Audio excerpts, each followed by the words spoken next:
Bonjour, je suis Isabelle Bouffier-Berthet, expert en Feng Shui traditionnel. Lors de cette conférence, nous allons traiter de plusieurs sujets.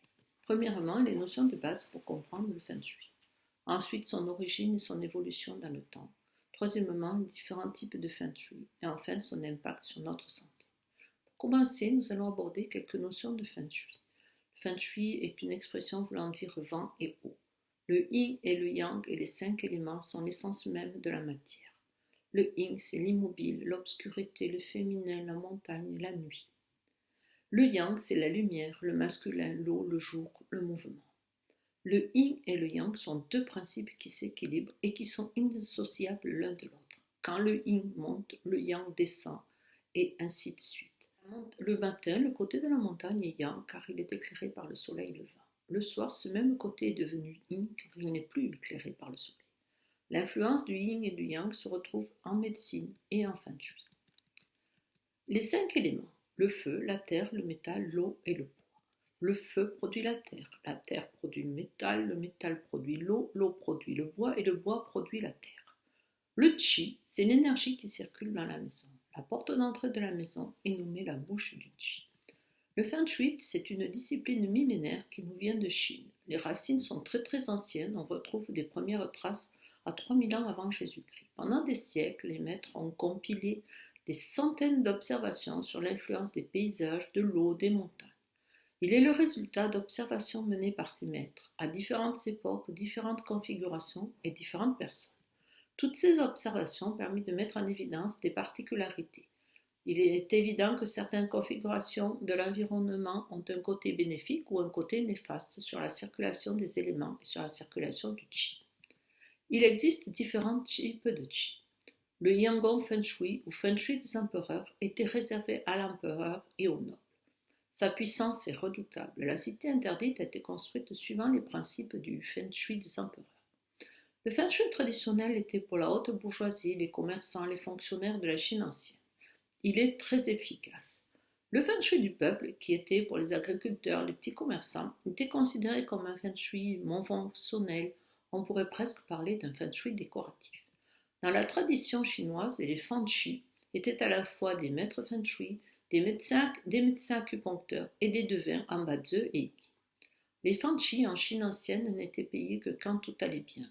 Un rôle préventif où la maladie, l'infortune et la malchance étaient considérés comme anormales. Avec le temps, cela a évolué. Aujourd'hui, le Feng Shui utilise le même tronc commun de connaissances que la médecine traditionnelle chinoise. Le Feng Shui, c'est l'art d'harmoniser l'habitat pour les personnes qui y vivent dans la maison et permet d'optimiser la circulation d'énergie. Le Feng Shui permet de vivre en harmonie avec votre espace de vie, d'améliorer votre quotidien, de favoriser votre santé, votre bien-être, votre chance et votre réussite, en équilibrant votre habitat et en réduisant l'impact des énergies négatives. Il permet d'organiser, de repenser votre lieu de vie ou de travail afin que cela soit le plus favorable possible. Il apporte des réponses, des solutions, il identifie l'origine des difficultés rencontrées dans votre quotidien et propose des changements à effectuer pour améliorer votre vie. Notre lieu de vie nous influence, l'énergie qui y circule a un impact pour chaque personne. Le Feng Shui agit en amont de la médecine traditionnelle chinoise.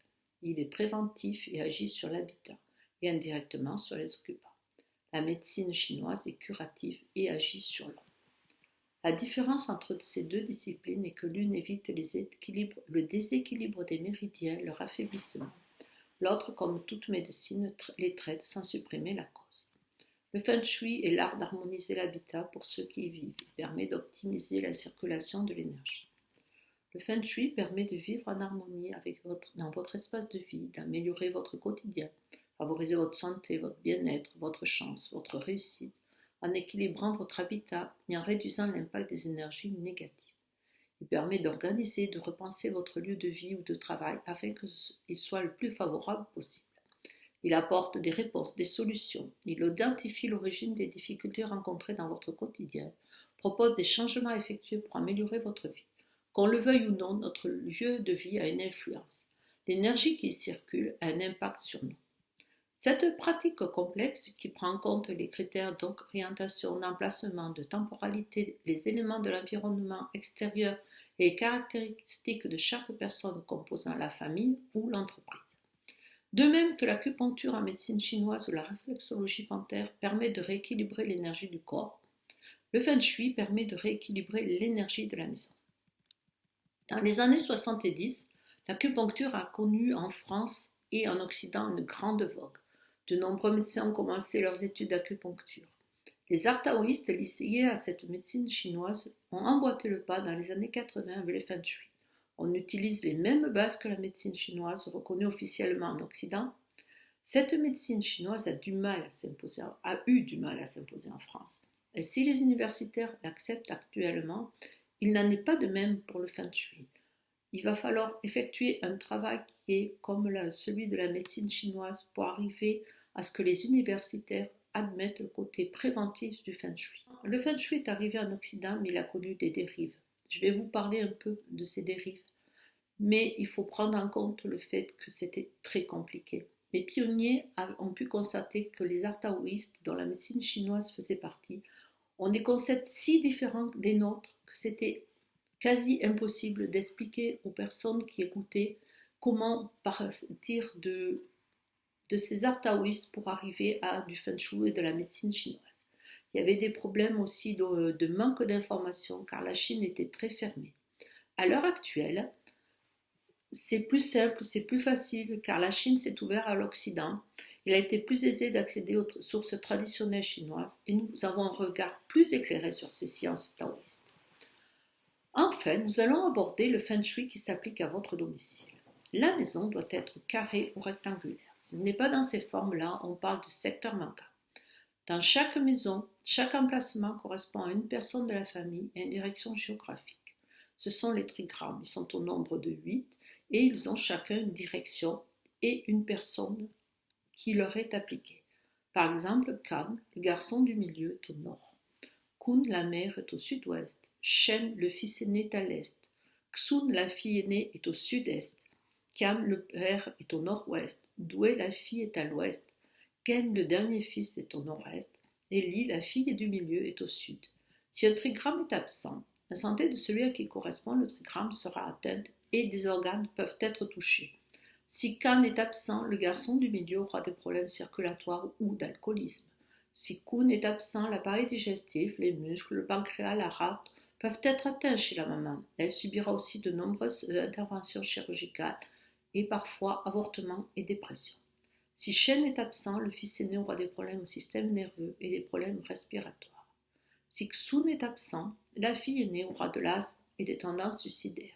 Qian, qui représente le père, s'il est absent, le père peut avoir des atteintes cérébrales et des rhumatismes. Doué représente la dernière fille qui aura des problèmes osseux ou des infections sexuellement transmissibles. Si Ken est absent, le dernier fils aura des problèmes osseux et sera perturbé psychologiquement. Et enfin Li, s'il est absent lui aussi, la fille du milieu aura des problèmes cardiaques, oculaires ou paranoïaques. Chaque membre de la famille peut avoir des problèmes si son trigramme est absent. On va calculer les chiffres Gua pour chaque membre de la famille car ça va nous permettre d'installer les personnes dans le bon emplacement et la bonne direction. Pour les hommes, il faut prendre les 2 derniers chiffres de la date de naissance et ramener à un seul chiffre. Ce chiffre-là, vous le déduisez de 10. Si vous avez un chiffre 5, vous le remplacez par 2. Pour les femmes, prendre les 2 derniers chiffres de la date de naissance, que vous ramenez à un seul chiffre, ensuite vous ajoutez 5. Si vous obtenez 5, vous le remplacez par 8. Grâce à ces calculs, on peut savoir si vous êtes groupe Est ou Ouest. Pour les personnes du groupe Est, les meilleures directions pour la santé sont Sud-Est, Sud-Est et Nord. Pour les personnes du groupe Ouest, les mêmes bonnes directions sont Ouest, Sud-Ouest, Nord-Est, Nord-Ouest. Pour prendre les mesures nécessaires au placement des personnes en direction, on utilise un lopan. Grâce à tous ces éléments, on peut mettre chaque membre de la famille dans un emplacement en direction bénéfique pour lui. Pour conclure, le feng shui traditionnel est une science qui permet de vivre en harmonie dans sa maison, permet d'améliorer la santé, d'augmenter son relationnel et de favoriser sa réussite. En utilisant le feng shui, vous pouvez faire de votre maison un lieu de vie agréable qui peut vous aider à faire avancer vos rêves les plus chers. Le feng shui et ses applications peuvent vous aider à régénérer votre corps et votre mental. L'usage du Feng Shui peut avoir un effet préventif en gardant les personnes en bonne santé, en diminuant des problèmes de santé, en évitant des accidents, des blessures, des problèmes psychologiques. Une maison Feng Shui va maintenir ses habitants en forme physiquement. Ils seront mentalement plus vifs et par-dessus tout plus heureux. Pour bénéficier d'une bonne santé, il faut être dans l'emplacement et la direction du docteur du ciel, qui vous apportera une très bonne santé, vitalité. Cela procurera principe de richesse, mais aussi de manière tranquille et douce. Être bien chez soi est devenu valeur inestimable en ces temps troublés. Tout le monde aspire à ce bien-être, mais chaque maison n'est pas favorable aux habitants qui y vivent. Protégez votre santé, faites réaliser une étude de Feng Shui.